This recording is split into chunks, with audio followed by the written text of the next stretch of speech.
comprises 20 square feet of total area.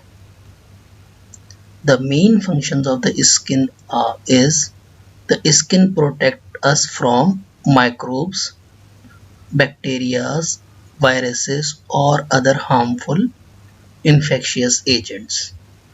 Skin also regulate body temperature. It has a receptors for touch, heat and cold, and it also help in vitamin D synthesis. Skin has three layers: epidermis, dermis, and deeper subcutaneous tissue that is called hypodermis. Epidermis, the outermost layer of skin, that is waterproof and it provides a skin tone. The dermis beneath the epidermis contain tough connective tissue, hair follicle, sweat glands, and the hypodermis is mainly made of connective tissue and fat. In some books they mention that the skin has only two layers, epidermis or dermis, but you memorize के two or three. If two, epidermis, dermis. If three, epidermis, dermis or deeper subcutaneous tissue. This is a picture which shows the histology of skin. The outer layer is epidermis, then dermis, then hypodermis. There is another good picture, good diagram which shows the layers of epidermis. The epidermis has 5 layers. The dermis has 2 layers. Epidermis has 5 layers called stratum corneum, stratum lucidum, stratum granulosum, stratum spinosum, stratum basale, and after that there is a dermis. These arrangement or these names are from outer to inner: stratum corneum, stratum lucidum, granulosum, stratum spinosum, stratum basale, from outer to inner. So stratum basale is the responsible of cell generation. The cells are formed from stratum basale. They migrate from stratum basale to the stratum spinosum, from stratum granulosum, stratum lucidum, then stratum corneum, and ultimately they are dead keratinocytes, and from here the cells shed out. So epidermis has 5 layers. From outer one is stratum corneum, the inner one is stratum basale. Why this is important? We will discuss in remaining half of our lecture skin tumors. So definitely skin tumor originated from some structure, from some cells. Okay. On the right side of this picture you can see keratinocytes. So the tumor may originate from keratinocytes. Okay. The other one is Langerhans cells. The tumor may originate from Langerhans cells. Melanocyte. The tumor may originate from melanocyte. Merkel cell. The tumor may originate from Merkel cell. So these are the cells from where the tumor is originated. Either it is benign or it is malignant, but the tumor is originated from these cells. So remember, keratinocyte, Langerhans cells, melanocyte, Merkel cells. All you are familiar with melanoma or mole. So from melanocyte, mole is originated, that is benign. From melanocyte, melanoma is originated, that is malignant, but we will discuss one by one. So as we know that all tumors, we can divide the tumor into benign and malignant. Here benign tumors are seborrheic keratosis, keratoacanthoma, nevocellular nevus, soft fibroma, capillary or cavernous hemangioma, and neurofibromas. There are a lot of benign and malignant pathologies in the skin or tumors in the skin. But in this short lecture, I am describe only the important one with important points. Again, benign tumors are seborrheic keratosis, keratoacanthoma, nevocellular nevus, soft fibroma, hemangioma, neurofibroma. The malignant one, Bowen disease, basal cell carcinoma, squamous cell carcinoma, and melanoma. The most common malignant skin tumor is basal cell carcinoma. The most common malignant skin tumor is basal cell carcinoma. Now, we will discuss benign skin tumors one by one. So first in seborrheic keratosis. Seborrheic keratosis is epidermal benign tumor commonly present in elderly old age. Appeared like raised, flat, soft, well demarcated brown lesion. Mostly located trunk, limbs and head. Most common tumor of elderly, benign origin, brown in color, located in trunk, limbs and head. This is the picture of seborrheic keratosis. The other one is keratoacanthoma. Keratoacanthoma is a rapidly growing tumor which grows within 3 to 6 weeks. Where it is grown, where it is formed on a skin which is exposed to sunlight. And keratoacanthoma looks like squamous cell carcinoma. And the important thing is that in majority of the cases, the tumor occurred, rapidly progress within 3 to 6 weeks, and spontaneous regression is there. But in all keratoacanthoma, the squamous cell carcinoma should be in differential diagnosis. This is the picture of keratoacanthoma.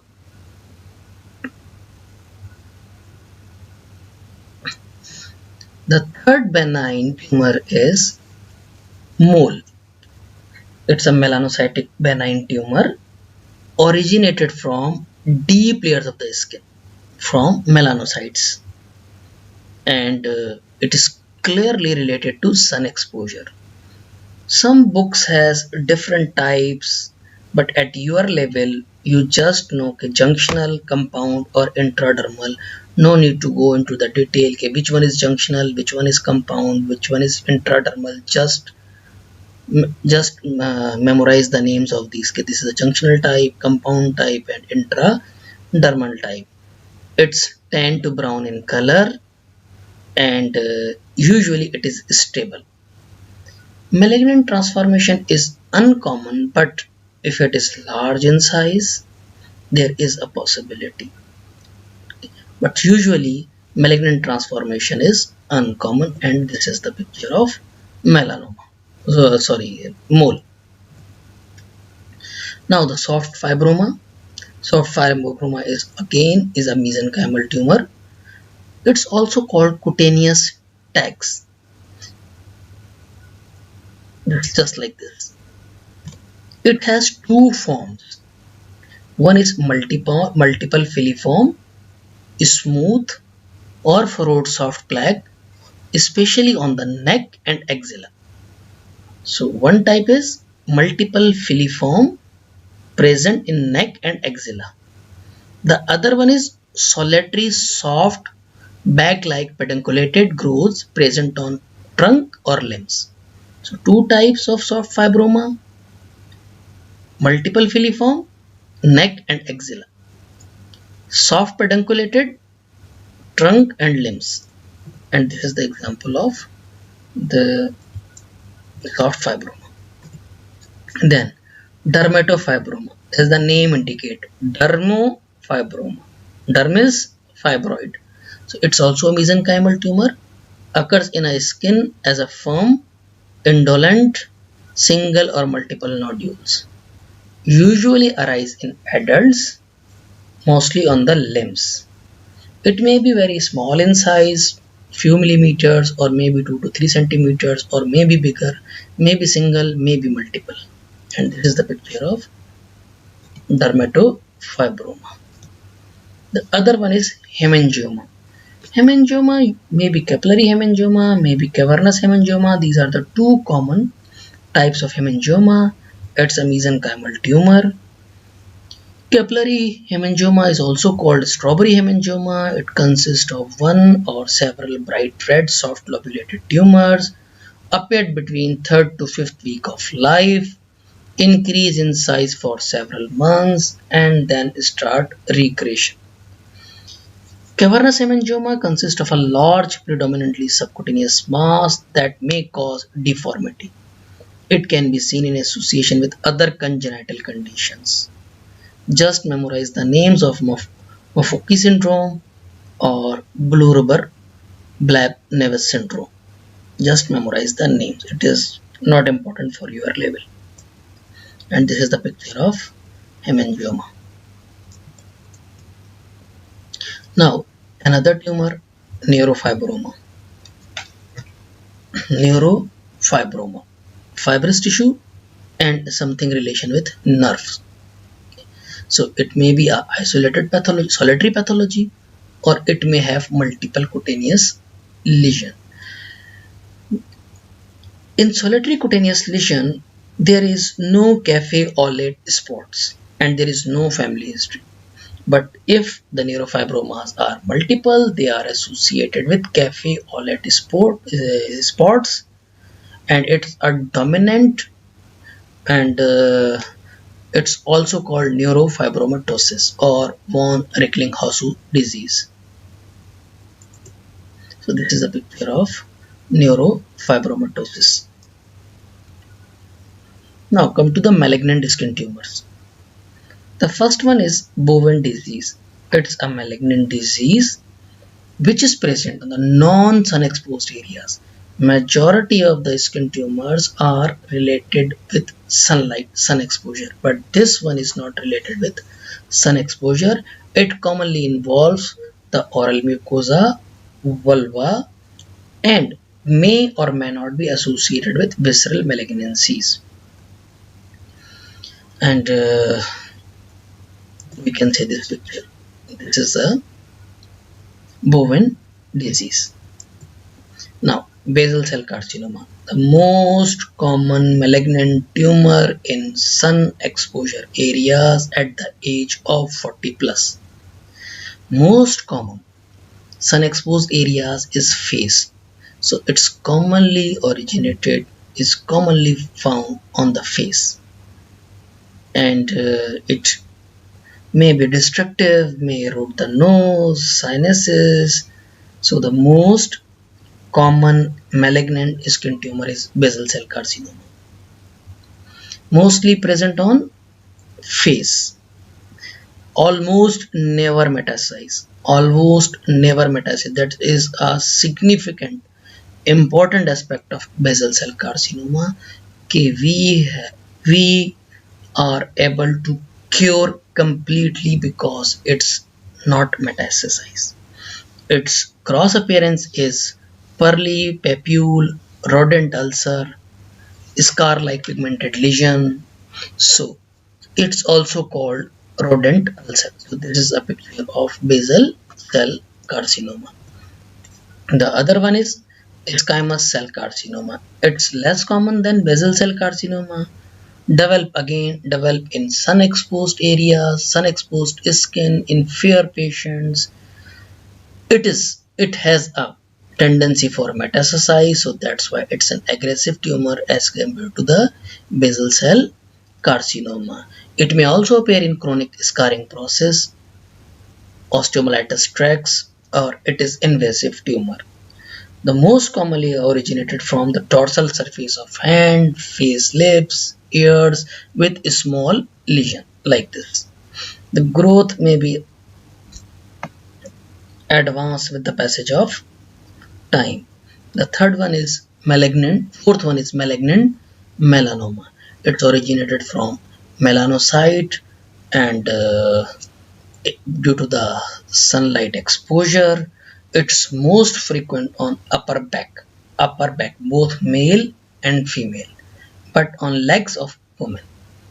Also, it's present in the lightly pigmented individuals, and it may be developed in the presence of pre-existing lesion like dysplastic nevus, hereditary factors, and maybe other unknown carcinogen agents which may cause malignant melanoma.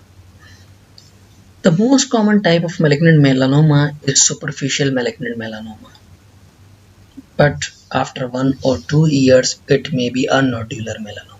Initially it's a superficial malignant melanoma, but it may be a nodular melanoma into 1 to 2 years. The other type is acral melanoma. Acral melanoma or acral distal melanoma mostly affects finger and toes, and most type in colored patients. Now, melanoma, the clinically when we suspect that this patient has melanoma, because mole and melanoma initially may look similar. So any mole which has asymmetry of shape, their borders is irregular, color is uneven, or may be rapidly enlarging in size. So these are the 4 features which clinically suspect that patient has melanoma: asymmetry of shape, irregular borders, uneven color, rapidly increasing in size. So this is a picture of melanoma. That is a flat one initially, but after times 1 to 2 years it may convert it into nodular one. So how we will diagnose the skin tumors? For the diagnosis of skin tumors, we need histopathology. For skin tumors, we need histopathology by biopsy. The biopsy may be incisional, excisional, true cut, whatever, but the definitive diagnosis is based on histopathology. The common biopsies are punch biopsies in the case of skin, incisional biopsies, and the excisional biopsies. Excisional, incisional, and punch biopsies are common techniques to acquire a tissue for histopathology. Treatment. For benign tumors, the reassurance or excision is the treatment modalities. Every benign tumor don't need excision. Okay? तो फिर excise किस में करें? Number 1, patient choice. If this tumor impair the quality of life of the patient, that is the indication of excision. जैसे अगर for example किसी को कोई बेनाइन स्वेलिंग है और वो उसके साथ कंफर्टेबल घूम रहा है, तो उसको निकालने की ज़रूरत नहीं है. लेकिन अगर एक पेशेंट आपको स्वेलिंग को आके कहता है कि डॉक्टर साहब हर थोड़ी देर के बाद मैं इसको देखता हूँ, हर थोड़ी देर के बाद मेरा ध्यान इसकी तरफ जाता है, मैं कोई काम कंसंट्रेशन से कर नहीं सकता, कभी मुझे इसके बारे में अजीब अजीब ख्याल आते हैं, तो this impair the quality of life.